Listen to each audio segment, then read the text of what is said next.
A quiet Texas street turned into a live courtroom when two imposters in tactical vests tried to detain a homeowner. But the man they picked wasn't just any resident. He was the FBI agent they never should have messed with. On a Saturday morning in Plano, Texas, the kind of morning where families mow their lawns and kids ride bikes along cul-de-sacs, Reginald Carter walked out of his 2-story brick home with nothing on his mind but taking the trash to the curb. He didn't even make it 10 steps before he noticed 3 figures waiting at the edge of his driveway. 2 men in black tactical-style vests, patches that read "Community Enforcement" stitched across their chests.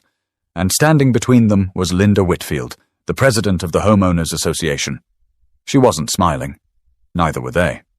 Reginald slowed, gripping the trash bag in one hand, and studied the trio. At first glance, they might have looked official to a nervous neighbor, but something about them didn't add up. Their vests were mismatched, one too big, the other with Velcro straps hanging loose. Their boots were scuffed like they'd been bought second-hand. And the way they stood, too stiff, too rehearsed, set off alarms in his head. "Mr. Carter," Linda began, her voice sharp, as if she'd practiced this moment. "We need to talk." Reginald set the trash bag down, calmly resting his hands on his hips. "About what?" One of the men stepped forward. He was tall, pale, with a shaved head and mirrored sunglasses that made it impossible to read his eyes. "Community enforcement," he said flatly. "You're in violation of neighborhood regulations. We're here to detain you until police arrive." The words dropped like a rock. "Detain me?" Reginald repeated, his tone low, almost amused. Linda crossed her arms tightly. "You've ignored repeated notices, and this has gone too far. We can't have someone undermining our community rules. These men are here to make sure you comply." Reginald raised an eyebrow, looking from Linda to the 2 so-called officers. "And what exactly are the charges?" The second man, shorter, broad-shouldered with a messy beard, pulled a folded piece of paper from his vest.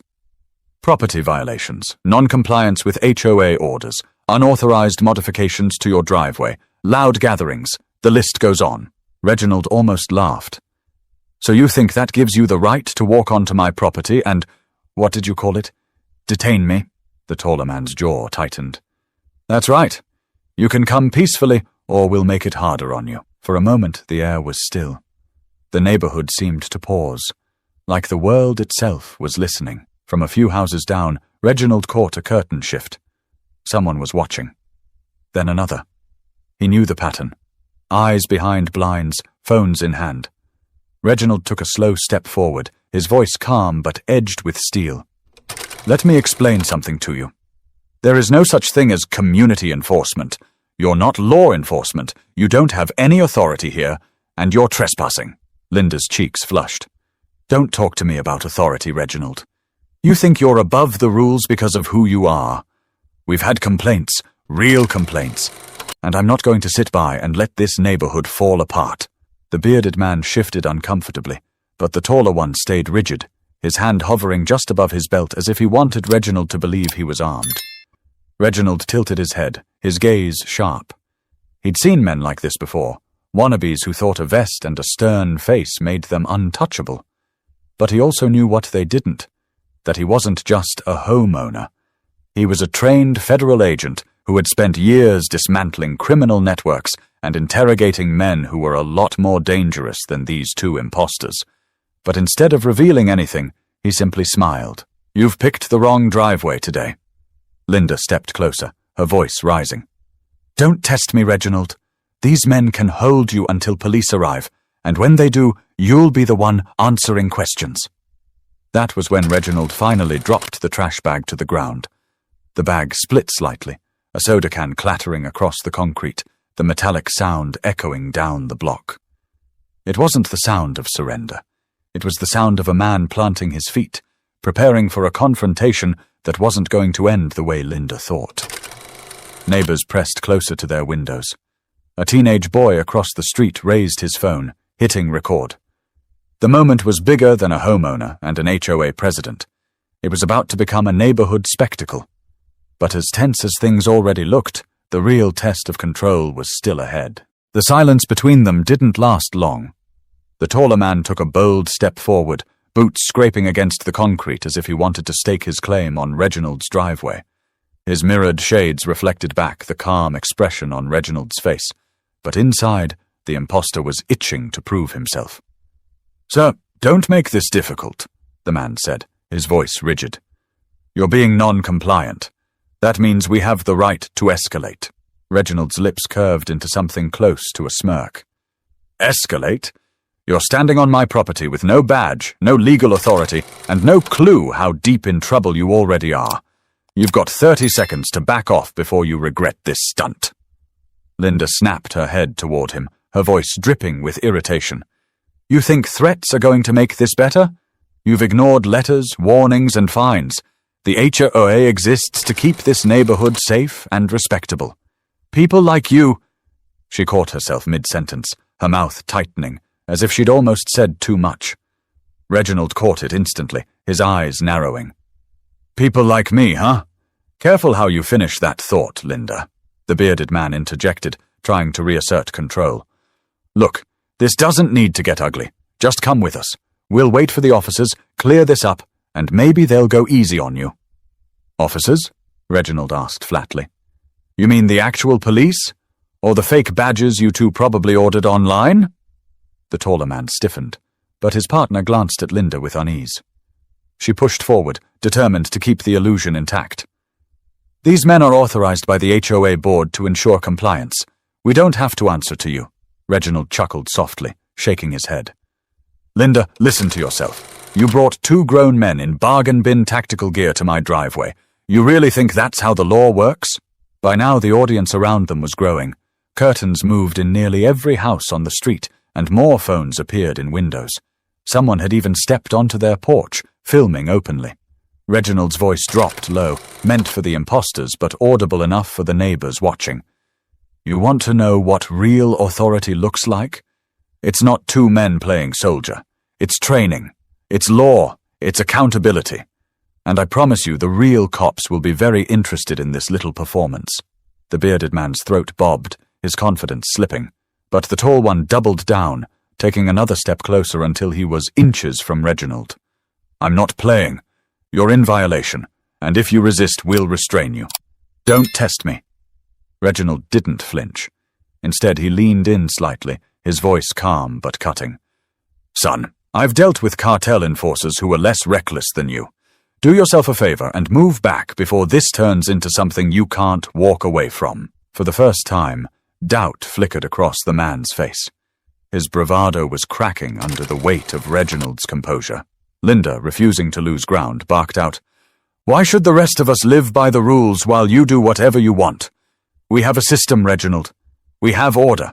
And if you won't respect it, then maybe you don't belong here at all." Reginald's gaze fixed on her. Respect isn't forced with fake cops and threats. It's earned. And right now, what you're doing isn't about rules. It's about control. The words hit harder than she expected. For a brief second, Linda's confidence faltered, but she quickly masked it, folding her arms even tighter across her chest. The bearded man shifted his weight, his nerves finally breaking through. "Maybe we should wait in the street," he muttered to his partner. But the taller one shot him a glare. "No, we're not leaving." Reginald let out a slow exhale, studying them carefully. He knew their type. He'd interrogated men who lived on intimidation, who mistook fear for respect. And he also knew exactly how to dismantle them without raising a fist. "Tell me something," Reginald said evenly, turning his attention back to Linda. "When you called these 2 clowns, did you think this through? Because the second the real police roll up, and trust me, they're on their way, they're not going to ask me the hard questions. They're going to ask you why you thought you had the authority to stage an arrest." Linda blinked, the color draining slightly from her cheeks. From across the street, someone shouted, "Leave him alone!" The voice carried, loud enough to ripple down the block. Suddenly, this wasn't just an HOA confrontation, it was turning into a neighborhood standoff. Reginald kept his eyes locked on the men in front of him. "This is your last chance. Walk away now, before the whole block watches you hauled off in handcuffs." The bearded man's face twitched, his resolve slipping. But the tall one clenched his fists, unwilling to let go of the illusion of power. But Reginald knew something the others didn't. This confrontation was only going to get louder, and the neighborhood was about to become the stage for something far bigger. By now, the street was alive with attention.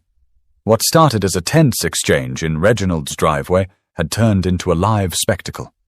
Curtains weren't just shifting anymore, windows were opening. Doors cracked ajar. People were leaning over their porches, phones held up, eager to capture every second of what felt like a scene straight from a television show. A retired couple, the Hendersons, stood shoulder to shoulder on their porch across the street. Mr. Henderson shook his head, muttering loud enough for anyone nearby to hear. "Never seen anything like this. What's she thinking, bringing fake police into this neighborhood?" His wife whispered back, "I told you Linda would go too far one day." Reginald caught their words in fragments, but he kept his focus on the two impostors. His mind was sharp, cataloguing every detail, their sloppy gear, the way the taller man kept glancing down the street, as if expecting backup that wasn't coming, the restless twitch of the bearded man's hands. They weren't professionals. They were actors in a play that was starting to crumble. From the sidewalk, a teenager named Marcus Johnson.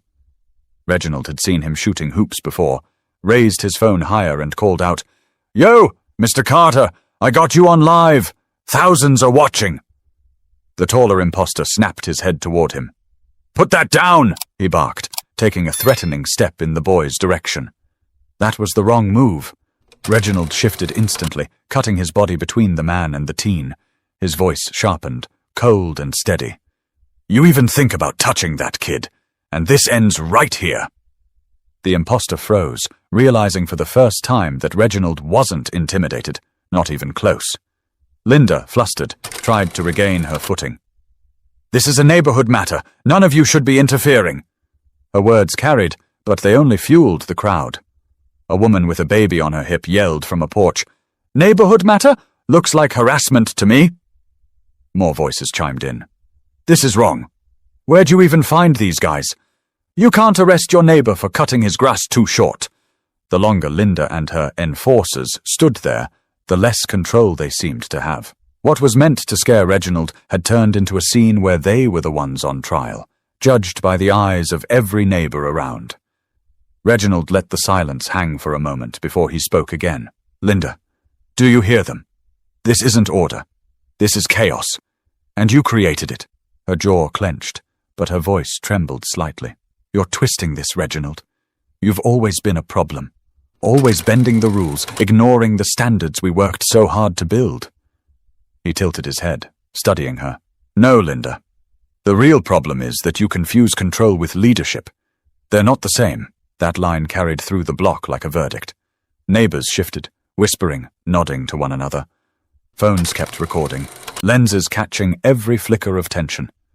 The bearded imposter wiped sweat from his brow. He was unraveling. "Look, man," he muttered under his breath. "Maybe we should just go. This isn't worth it." But his partner hissed, "No, we finish this." The taller man squared his shoulders, trying to look larger than he was. "Last warning. You either come with us peacefully, or we'll use force." Reginald almost laughed at the absurdity. "You really want to do this? In front of every witness on this street? With half a dozen cameras pointed at you? Go ahead. Show the world who you really are." The taller man faltered. His eyes darted nervously at the glowing phone screens, at the murmurs rising in the background. He could feel the weight of judgment pressing in from all sides. Linda stepped forward again, desperation edging her voice. "Don't listen to him. He's manipulating you all. He thinks because of his job—" Reginald cut her off sharply. "Careful, Linda." His tone wasn't raised, but it carried more force than her shouting ever could. "You don't want to finish that sentence." The crowd hushed for a beat, as if everyone understood the implication. Reginald turned his attention back to the imposters, lowering his voice just enough that they had to lean in. "Listen to me carefully. You've got two options right now. You leave quietly and pray the police don't charge you with impersonation, or you keep pretending you have power, and this street watches you get dismantled in real time." The bearded man swallowed hard, eyes flicking to Linda. She gave a tiny shake of her head, clinging to the illusion that she still had control. but control was slipping through her fingers like water.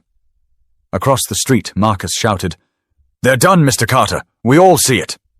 His words fueled the crowd further, voices rising in agreement. Reginald stayed perfectly still, letting the neighborhood itself become his ally. He didn't need to flex or threaten. The truth was already exposing them, one camera angle at a time. But as the pressure mounted and the block turned into a stage, the imposters made a choice that would push the standoff into dangerous territory. The air was thick with tension, charged by the collective judgment of the neighborhood. Reginald stood steady in his driveway, a pillar of calm, while the two men in vests fidgeted under the weight of 100 unseen eyes. For a brief second, it seemed they might fold. The bearded man's posture screamed retreat, his feet shifting toward the street. But the taller one, the one with the shaved head and mirrored shades, wasn't ready to back down. He suddenly reached into his vest and pulled out a pair of metal handcuffs. They clanked together loudly, the sound slicing through the chatter of the watching neighbors. The crowd gasped, as if they'd all felt the cold bite of those cuffs themselves. "You're under neighborhood arrest," he said, his voice cracking just slightly, betraying the bravado he was trying to maintain. "Don't make me put these on you the hard way." Reginald's eyes locked on the cuffs, then flicked back to the man's face. He spoke slowly, every word precise. "If you take one more step toward me with those cuffs, you're committing a felony. Impersonating an officer. Attempted unlawful restraint. That's prison time, not community service." The man's grip tightened, but his confidence wavered. The bearded partner whispered harshly, "Eddie, this is crazy. We can't actually cuff him.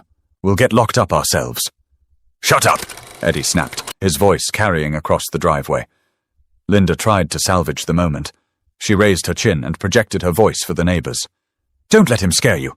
This is a law-abiding community, and we have every right to enforce standards. He's just trying to bully his way out." But her words landed flat. The neighbors weren't convinced anymore. Murmurs of disapproval rippled across the street. Someone shouted, "You don't have the right, Linda." Another added, "This isn't enforcement, it's harassment." Reginald leaned slightly closer to Eddie, his tone quiet but sharp as glass. "I've seen real cuffs. I've used real cuffs. And I know when a man is bluffing. Drop them now, before this turns into something you'll never walk away from." Eddie's jaw worked furiously, his pride at war with the reality sinking in around him. The bearded man tugged at his sleeve, voice trembling. "Come on, man. Cameras are rolling. We'll get fried for this." But Eddie shoved him back. "I said I've got this." He stepped forward, thrusting the cuffs out like a weapon. The crowd audibly recoiled, and someone screamed, "Call the cops!" Dozens of phones tilted, capturing every angle of the standoff. Reginald didn't move backward. He didn't flinch. Instead, he squared his shoulders and said in a low, steady voice, "You're one heartbeat away from destroying your life. Think hard before you take that step." For the first time, Eddie hesitated. Sweat beaded along his forehead, glistening in the Texas sun. His hand shook just slightly, enough for everyone to notice. The authority he had tried to project was cracking like glass under pressure. Linda, desperate to regain momentum, shouted, "Do it! Don't let him intimidate you! Put him in cuffs! Show the neighborhood who's in charge!" Her words backfired. Gasps rippled through the crowd. A middle-aged man from 3 houses down yelled back, "Linda, you've lost your mind! You're not the police!" Others chimed in, their voices turning the tide firmly against her. Reginald seized the moment. His voice rose just enough to carry, calm but commanding. "Everyone here sees what's happening. This isn't about rules or violations. This is about power. Fake power. And these men are being pushed by someone who doesn't know the law, doesn't respect the law, and thinks intimidation is leadership." The bearded man dropped his gaze to the ground, shame washing over him. He muttered, "I didn't sign up for this." Eddie glared at him, then at Linda, torn between pride and fear. But before he could decide, Reginald stepped slightly closer, closing the space between them. His eyes were locked onto Eddie's, his voice dropping to that chilling register only professionals carried. "You lay one finger on me, and I promise you, the real police won't even have to ask me who you are. They'll already know, because I'll walk them through every single mistake you've made in the last 10 minutes. You think you're intimidating me? Son, I dismantle men like you for a living. The words landed like a hammer. Eddie froze, his arm locked in place, the cuffs dangling uselessly. The crowd erupted, not with cheers but with a low rumble of approval, voices overlapping. He's right! Leave him alone! You're done! The street itself was choosing sides, and it wasn't with Linda or her imposter enforcers. Reginald finally straightened, his body language relaxed but unyielding. Here's the truth. This is the end of your game. You don't have authority. You don't have power. And the longer you stand here pretending you do, the deeper the hole you're digging. Eddie's shoulders sagged, his grip loosening on the cuffs. The bearded man backed up another step, visibly unraveling. Linda, however, looked like she might explode, her face flushed red, her voice breaking into a shriek. You don't belong here! You never have! That's why you're fighting so hard! The words hung in the air, ugly and raw. The neighbors' murmurs sharpened into outrage. Someone yelled, That's enough, Linda! Another voice, louder this time, You're exposing yourself! Reginald kept his composure, but the sting of her words wasn't lost on him. He looked at her for a long moment, disappointment clear in his eyes. Then he turned back to Eddie and his partner. Take my advice, walk away now. Because the next chapter in this story doesn't end with you walking home, it ends with flashing lights, handcuffs, and charges you won't be able to explain away. But Linda wasn't ready to quit, and her desperation was about to push the imposters into making their most reckless move yet. The standoff had reached a boiling point. Eddie still clutched the handcuffs like a lifeline, his arm hovering mid-air as if he couldn't decide whether to swing or drop them. The bearded man, whose name Reginald overheard in a muttered exchange as Sean, looked ready to bolt. And Linda stood at the center of it all, red-faced and trembling with rage, barking orders that no one seemed willing to follow anymore. Reginald took a breath, letting the silence stretch just long enough to make everyone uncomfortable. Then he spoke in a voice that was neither loud nor threatening, but carried the weight of authority. Eddie, Sean, let me ask you something simple. Do you even know what happens to a man who impersonates a federal officer? Forget state charges. Forget HOA bylaws. I'm talking about federal law. Do you know the minimum sentence? Eddie blinked behind his mirrored shades, his lips parting like he wanted to answer but couldn't. Reginald didn't wait. 3 years, that's minimum. And that's if you're lucky. If you escalate, if you touch me, we're talking more. Assault, false imprisonment, conspiracy. Do the math. Sean's eyes widened, the fight draining out of him with every word. Linda, he's not joking, he whispered harshly, but everyone nearby still heard it. Linda snapped back. Don't listen to him. He's bluffing. He wants you scared so you back down. Reginald shifted his gaze to her, calm but cutting. You've already lost, Linda. The crowd knows it. Your neighbors know it. And deep down, you know it too. The crowd murmured in agreement. A woman holding her toddler muttered, He's right. This is insane. Eddie's hand finally dropped, the cuffs hanging at his side like dead weight. But Reginald wasn't finished. He stepped forward, closing the distance, and his tone changed. Calm, conversational, but laced with that sharp precision of a man who had stared down cartel lieutenants without breaking a sweat. You know what separates real authority from fake authority? Reginald asked, his eyes moving from Eddie to Sean to Linda. It's accountability. Real officers answer to the law. Fake ones answer to their pride. And pride? Pride will get you killed or locked up. The line hit Eddie like a strike. He shifted uncomfortably, sweat dripping down his temple. Reginald continued, his voice carrying for the neighbors who were still filming. This community deserves better than fear tactics. They deserve honesty. They deserve leaders who solve problems with respect, not intimidation. Linda let out a bitter laugh, shaking her head. Respect? Don't lecture me about respect. Do you know how many hours I've poured into this neighborhood? Do you know how many complaints I've had to field? People want order, Reginald. They want someone to stand up and keep things proper. Order doesn't come from force, Reginald replied evenly. It comes from trust. And trust is gone the second you drag in imposters with fake vests and threaten your neighbors. Eddie swallowed hard, his voice barely above a whisper. Maybe he's right, Linda. Maybe we should just go. No, Linda snapped, spinning toward him. If we walk away now, we lose everything. Everyone here sees this. They'll think I can't handle my job. Do you want that? Sean finally spoke louder, his patience gone. You think this is about your reputation? I'm not going to jail for you, Linda. I didn't sign up for this mess. He ripped the Velcro patch off his vest and tossed it onto the pavement. The cheap fabric fluttered against the driveway like a confession. Gasps rippled through the neighborhood. Phones zoomed in. The illusion was breaking apart piece by piece.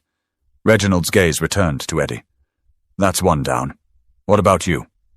Eddie's hands trembled, the cuffs rattling against his thigh. For the first time, his bravado cracked enough for Reginald to see the scared man behind the mirrored shades. Think carefully, Reginald pressed, his voice low, almost intimate now. Linda won't be there when the police start asking questions. She won't sit beside you in the courtroom. She won't do your time. She'll save herself. And you'll be the one wearing real cuffs.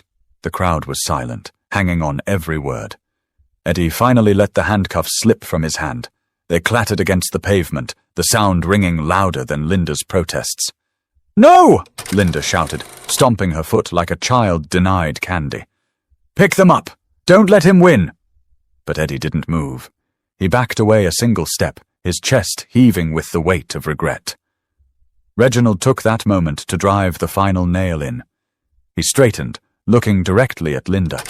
Leadership isn't about winning, Linda. It's about responsibility. And you've failed yours.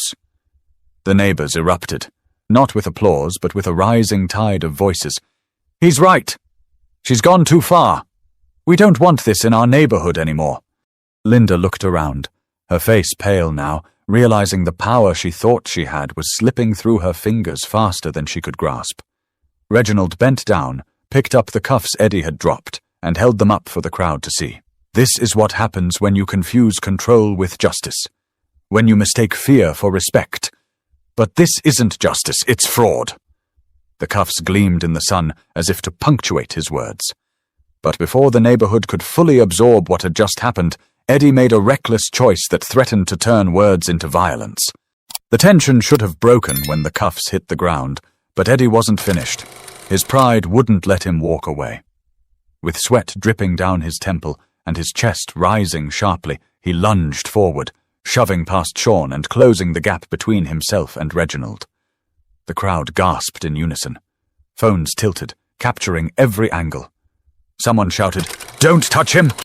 But Eddie either didn't hear or didn't care. He reached for Reginald's wrist, intent on forcing the cuffs back into play. That was his final mistake. In one fluid motion, Reginald's training kicked in. He sidestepped, seized Eddie's arm, and twisted it behind his back with surgical precision. The cuffs Eddie had dropped moments earlier were now in Reginald's hands, snapping shut around Eddie's own wrists before the man could even process what had happened. Eddie cried out, more from shock than pain, and stumbled to his knees. The entire exchange had taken less than 3 seconds, and the crowd roared with disbelief. Someone yelled, "Did you see that?" Another voice echoed, "He didn't even fight back! He just moved!" Reginald didn't gloat. He simply held Eddie in place with minimal force, his voice calm, professional, as though he were conducting business. "You're done. Don't resist. It'll only make it worse." Linda's face twisted in horror. "What are you doing? You can't arrest him." Reginald's eyes snapped to her, sharp and cold. "You're right. I can't. But I can detain him for impersonating an officer until real law enforcement arrives. And considering he just attempted to assault me on my own property, the charges keep stacking." The neighbors erupted again. Some clapped. Others shouted in outrage at Linda. "You set this up. You pushed them too far. This is on you, Linda." Sean, who had already stripped off his vest, took several steps back, his hands raised. "I'm out. I'm done. I didn't sign up for this." His voice cracked with genuine fear. "Lady, you never told us he was law enforcement." Reginald's voice cut through, calm and steady. "That's because she didn't know." Linda blinked. momentarily disarmed. "What are you talking about?" Reginald straightened, keeping Eddie restrained with one hand. His other hand reached into his back pocket, pulling out a worn leather wallet. He flipped it open with practiced ease, holding it high enough for everyone, including the dozens of cameras pointed at him, to see the gold badge glinting in the sunlight. "I'm Special Agent Reginald Carter," he announced. "Federal Bureau of Investigation." The street went silent. The only sounds were the rustle of leaves in the breeze and Eddie's ragged breathing as he knelt cuffed on the driveway. The neighbors stared, their shock tangible. Mrs. Henderson across the street clutched her husband's arm and whispered, "I knew he carried himself different." Marcus, the teenager still filming, shouted, "No way! FBI! He's FBI!" The phones caught every second. The badge, the authority in his voice, the look on Linda's face as the truth sank in. Reginald's eyes never left her. "You came onto my property with imposters, Linda. You endangered your own neighbors, thinking intimidation would give you control. But you didn't do your homework. You had no idea who you were dealing with." Her lips quivered, but she tried to recover. This is abuse of power.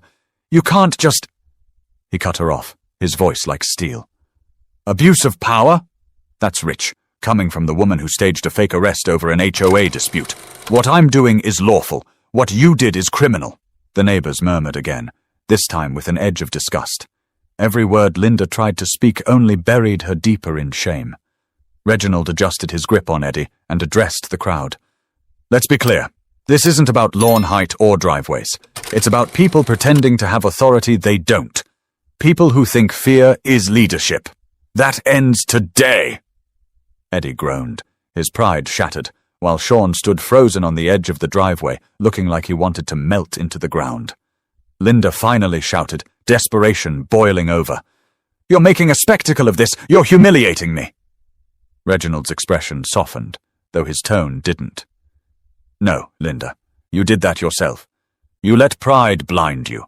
You put this entire neighborhood at risk because you couldn't stand the thought of losing control." Phones kept rolling.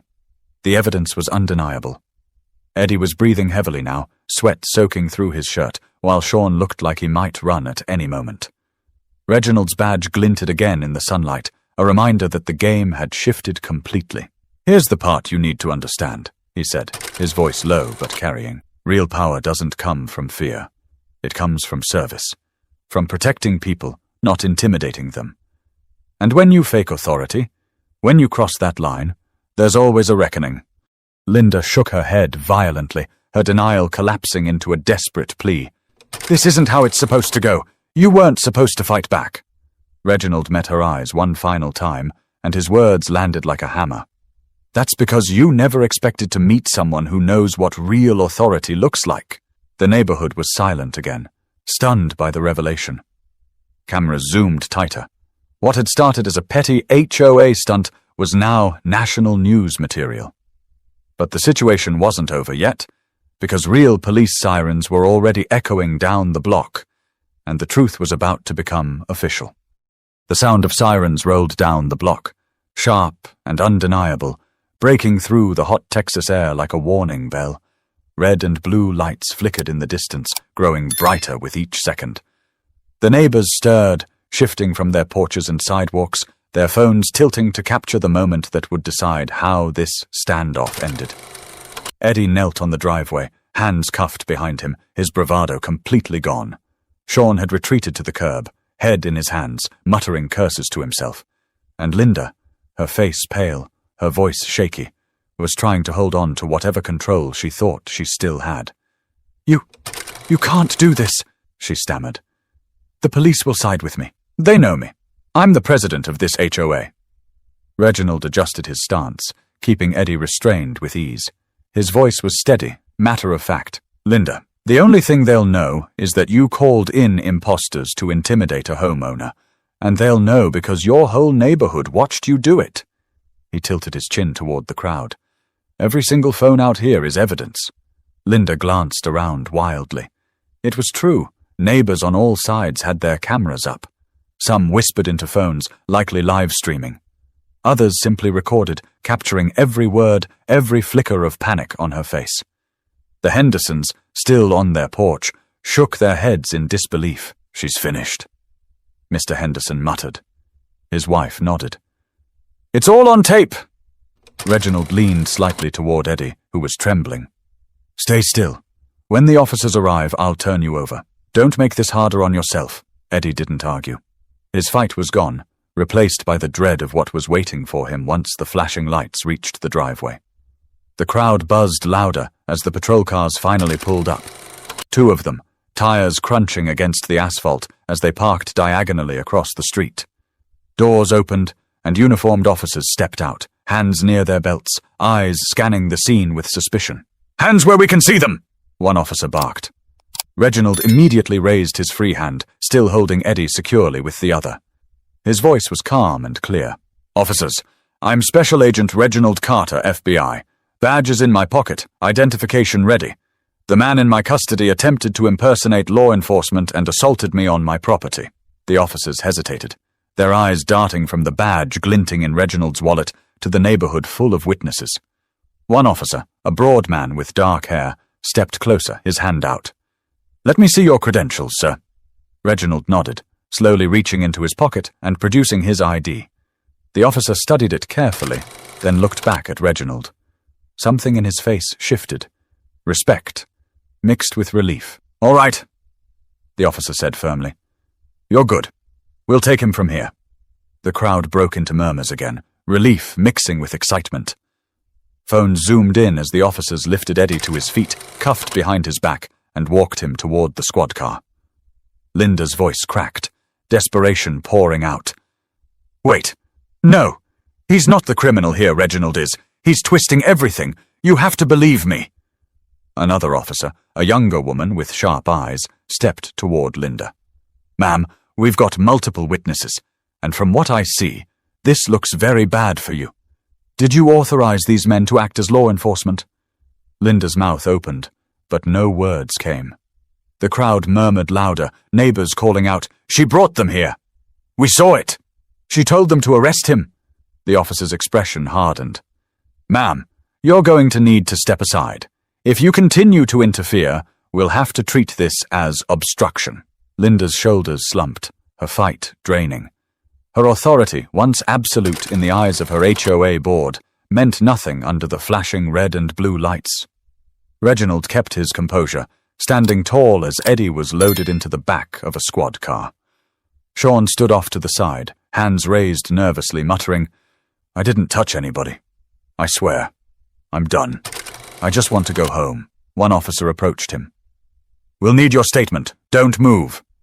The crowd was no longer silent. Neighbors whispered, cheered softly, or simply stared, unable to believe the spectacle that had played out in their quiet community. Children clung to their parents, eyes wide, taking in the lesson that authority could be faked and exposed. Reginald finally spoke, his voice rising just enough for the neighbors to hear. "This is why you don't let fear dictate your choices. Real authority doesn't hide behind fake vests and intimidation. It serves, it protects, and it answers to the truth." The younger officer glanced at him with something close to admiration before turning back to her unit. Linda, however, couldn't let go. She shouted one last desperate plea. "You think you've won, Reginald, but people like you don't belong in neighborhoods like this." Gasps erupted from the crowd.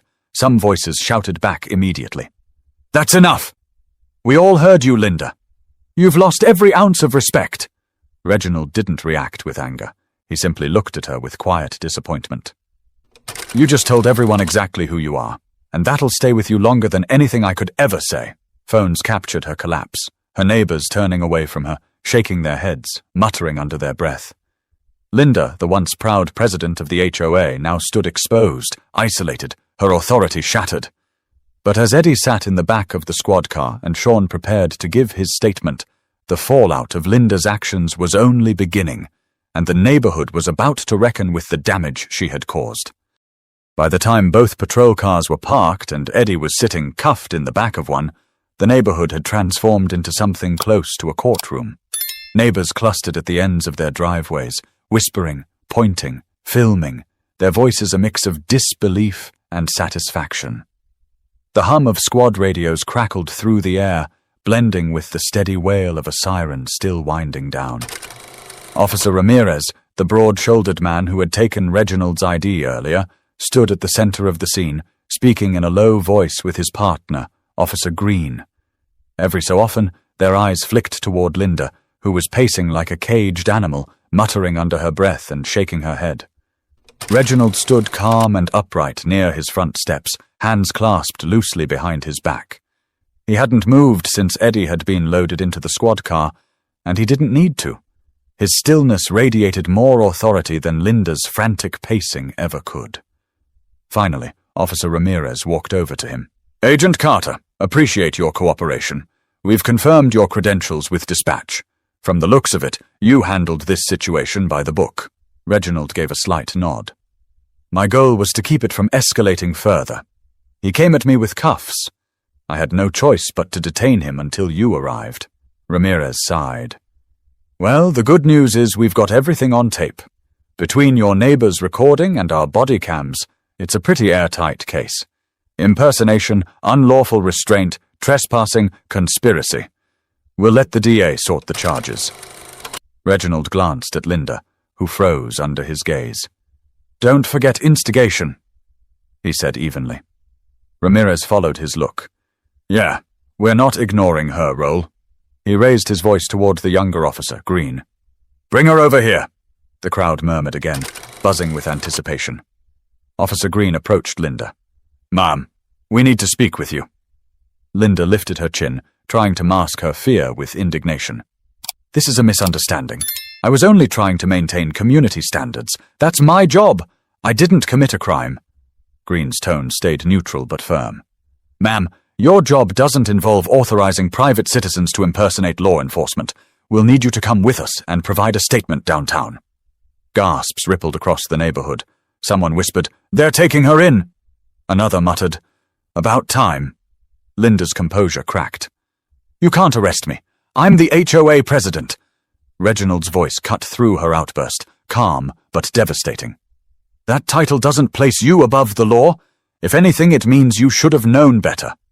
Phones zoomed in, capturing her face as the truth sank in. Green placed a hand gently on her arm, guiding her toward the squad car. She resisted at first, pulling back, but the officer's grip tightened just enough to show she didn't have a choice. The neighbors muttered again, some recording, others whispering as Linda was escorted past them, her authority stripped away in real time. Sean, still lingering at the curb, spoke up nervously. "Am I going to jail too?" Ramirez turned to him. "We'll need a full statement from you. Depending on your role, that'll determine whether charges stick. Best thing you can do is cooperate." Sean nodded quickly, wiping sweat from his forehead. "I'll talk. I'll tell you everything. I didn't want this to go this far." Ramirez gave him a curt nod before signaling another officer to escort him aside. Reginald exhaled slowly, finally letting some of the tension leave his shoulders. The neighbors' voices swirled around him, a mix of admiration, relief, and quiet awe. A few clapped softly. One man called out, "You handled that better than anyone else could have." He didn't respond to the applause. He simply looked at the officers and asked, "What happens next?" Ramirez answered, "We'll book Eddie and Linda, get their statements, and file charges. Sean's involvement will depend on what he admits. After that, it's up to the courts. You'll likely be asked to testify." Reginald gave another nod. "That's fine." His eyes swept across the neighborhood, meeting the stares of his neighbors. "The important thing is that this street is safe again." Officer Green stepped closer, lowering her voice. "You know, Agent Carter, we don't usually walk into scenes like this where the suspect's already cuffed and detained. You made our job a lot easier today." Reginald's tone stayed professional. "I didn't want blood on anyone's hands. That's always the goal. Control without chaos." But the irony wasn't lost on him. The neighborhood was far from calm. For years, Linda had ruled with an iron fist disguised as community leadership, and tonight, that illusion had shattered in front of every single resident. The Hendersons whispered to each other, their eyes on Reginald. "He's not just a neighbor anymore," Mrs. Henderson said softly. "He's the one who protected us from her." Her husband nodded. People are going to remember this. As the squad cars prepared to pull away, one carrying Eddie and the other Linda, the crowd lingered, unable to look away.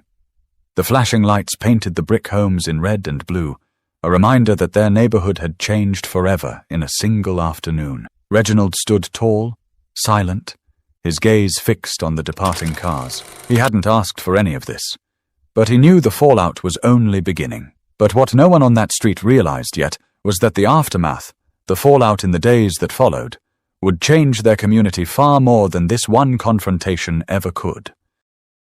The following days in Plano felt like the neighborhood was living under a magnifying glass. The flashing lights may have left, but the tension hadn't. What had played out in Reginald's driveway didn't just end with 2 people in the back of squad cars, it spread through the block like wildfire. By Sunday morning, everyone had seen the videos. Clips were circulating on Facebook groups, shared on Nextdoor, even making their way to local news stations. The headline scrolled across one Dallas news channel. HOA president detained after confrontation with FBI agent neighbor. For neighbors who had quietly resented Linda's heavy-handed approach, it felt like vindication. Mrs. Henderson waved at Reginald from her porch the next morning, her voice carrying across the street. "You did this community a service. Don't you forget it." Others weren't as vocal, but their glances spoke volumes. Some looked at Reginald with newfound respect, others with unease, because no one had expected that the man who waved politely while mowing his lawn was an FBI agent capable of handling danger with surgical precision. Linda's absence was glaring. Her house sat dark, the blinds drawn, her car gone. The HOA board sent out a carefully worded email by Tuesday. The association will be conducting a special meeting to address recent events and determine next steps in leadership. Neighbors read between the lines. Linda was finished. But the fallout wasn't just about Linda. Eddie's mugshot had been plastered across local news sites. His background revealed a trail of minor criminal charges, petty theft, disorderly conduct, unpaid fines. Nothing suggested authority, but everything suggested desperation. Sean, meanwhile, was cooperating fully, giving statements to police about how Linda had recruited them with promises of community enforcement pay. He admitted she had stoked their egos, told them the neighborhood needed strong men to keep people like Reginald in line. The revelation disgusted most neighbors. In hushed conversations over hedges and driveways, the truth spilled out. Linda had been complaining about Reginald for months, using coded language, hinting that he wasn't a good fit for the neighborhood. By Wednesday, a group of residents gathered in the community park for an informal meeting. Reginald hadn't planned to attend, but when he walked by on his evening jog, the group waved him over. "Agent Carter," one man called out, his tone respectful. "We just want to thank you. What you did, it showed us all what was really going on." Reginald slowed, catching his breath, shaking his head. "I didn't do it for recognition. I did it because it was the right thing to do. I live here too. My family lives here, and I wasn't about to let intimidation rule this street." A woman holding her daughter's hand spoke up. "But it's bigger than that. You showed us that fear only works if we let it. Linda's been making people feel small for years, and no one pushed back. Until you." Reginald's gaze softened. He crouched slightly so he was eye level with the little girl. "That's the lesson you need to remember. Bullies get power when good people stay quiet. But when you stand your ground, when you speak truth, fear loses its grip." The girl smiled shyly, clutching her mother's hand tighter. Word of Reginald's role didn't stay local for long. By Friday, a national morning show picked up the story. The clip of him calmly showing his badge while holding Eddie restrained played on a loop, the anchor describing it as a moment where truth cut through false authority. But Reginald never leaned into the fame. When a reporter stopped by his house for a comment, he politely declined. "This isn't about me," he said. "It's about accountability. That's the story." Behind the cameras, however, he couldn't help but reflect on what it meant. For years, his work at the Bureau had been about dismantling networks far larger and more dangerous than one overzealous HOA president. Yet here, on his own street, he'd faced something just as corrosive, misused power dressed up as leadership. At the next HOA meeting, the board voted unanimously to remove Linda from her position. Her chair sat empty, symbolic of how far she had fallen. A new president was chosen, someone quieter, humbler, someone who promised transparency and collaboration. Still, the wound lingered. The neighborhood wasn't going to forget the day its leader had tried to weaponize fake authority against one of their own. Parents talked about it with their kids. Teachers at the local elementary school even used it as an example in class discussions about honesty and responsibility. For Reginald, the fallout was less about Linda's downfall and more about the conversations it sparked. Neighbors who had barely spoken to one another were suddenly talking about what community meant, what leadership should look like, and why accountability mattered. One evening, as he stood watering his front lawn, Marcus, the teenager who had live-streamed the whole incident, approached him. "Mr. Carter," he said almost shyly, "that video's at 1 million views now. People keep saying you're a hero." Reginald smiled faintly. "I'm not a hero, Marcus. I'm just a man who refused to be bullied." Marcus tilted his head, thoughtful. "Yeah, but you showed us all how to do it." Reginald looked down the street, where kids were riding bikes again and neighbors were chatting on porches. The block wasn't perfect, but it felt lighter now, freer somehow. "Maybe that's the real win," he said quietly. But even as peace returned to the street, Reginald knew there was still one more lesson to share, the kind of truth that could outlast any HOA rule or neighborhood feud. Saturday morning came again, 1 week after the confrontation that shook the neighborhood. The air was calmer, the lawns freshly cut, kids racing their bikes without parents peering nervously through blinds. Yet the echoes of that day still lingered. Every time someone passed Reginald's driveway, they glanced at it like it was a landmark, the place where truth stood taller than intimidation. Reginald himself kept his routine simple. He walked out with his morning coffee, leaned against the railing of his porch, and watched the block stir awake. He hadn't sought out attention, but the neighborhood gave it to him anyway. A neighbor waved as she loaded groceries into her car. A man mowing his lawn raised a hand in thanks. Even people who had never spoken to him before now offered nods of acknowledgement. But Reginald didn't bask in it. He wasn't wired that way. What sat on his mind wasn't pride, it was the lesson he wanted his community to carry forward. That afternoon, the HOA board called a special neighborhood gathering in the community park. Word spread quickly, and nearly every household sent someone. Families sat on folding chairs, children ran in the grass, and a sense of anticipation filled the air. When Reginald arrived, conversations hushed. He wasn't there as an official speaker, just as a neighbor. But the board chair, a quiet man named Harold Jennings, who had just been voted interim president, asked him to address the group. Reginald hesitated at first, then stepped forward. He didn't raise his voice much, but the crowd leaned in, hanging on his words. "Last week," he began, "we all saw what happens when authority is faked, when power is used to intimidate instead of protect. And the truth is, it could have gone very differently. Someone could have been hurt. Kids were watching. Phones were recording. Lives could have been ruined far worse than they already were." He paused, scanning the faces, some solemn, some curious, some ashamed. "What I want you to take away from that moment isn't about me. It isn't about the FBI. It's about the kind of neighborhood we want to live in. Do we want fear to govern our streets? Or do we want respect and accountability?" Murmurs of agreement rippled through the crowd. Reginald continued, "Leadership isn't about control. It's about service. And service means putting people first, even when it's inconvenient, even when you don't get credit. That's the difference between authority and arrogance." A hand shot up from the back. It was Mrs. Henderson, her voice strong despite her age. "Agent Carter, what should we do the next time someone tries something like this?" Reginald didn't hesitate. "Stand together. Speak up. Don't let fear isolate you.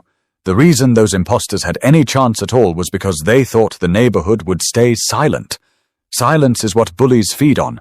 But when you speak truth, when you shine light on lies, the game ends." The crowd clapped softly, then louder as the message settled in. Parents nodded, whispering to their kids.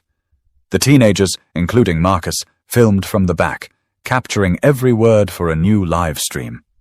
Reginald looked down at Marcus. You keep posting those videos, young man, but make sure they're not just about drama. Use your platform to spread truth, to show people what accountability looks like. Marcus grinned. Yes, sir. That's the plan. As the gathering ended, people lingered, talking with one another more than they had in years. Strangers introduced themselves, shaking hands, asking about families. The tension that once defined their street seemed to dissolve into something else. Connection. Later that evening, Reginald returned home. The sun was setting, casting a golden light across the quiet block. He stood for a moment at the end of his driveway, the same spot where everything had gone down just days earlier. The memory of Eddie's cuffs, Linda's shouts, and the flashing red and blue lights was still vivid. But now, that space symbolized something else. A turning point. He thought back to his years in the Bureau, the endless briefings about criminal networks, the dangerous missions, the times he had stared into the eyes of men who lived on fear and power. And it struck him that sometimes the battles that mattered most weren't fought in foreign cities or dark alleys. They were fought right at home, on the streets where children played and families built their lives. He whispered quietly to himself, almost as a prayer, the truth always comes to light. The sound of children laughing down the block pulled him back. He smiled faintly, picked up the empty trash can by the curb, and walked it back to his garage, because life was moving forward.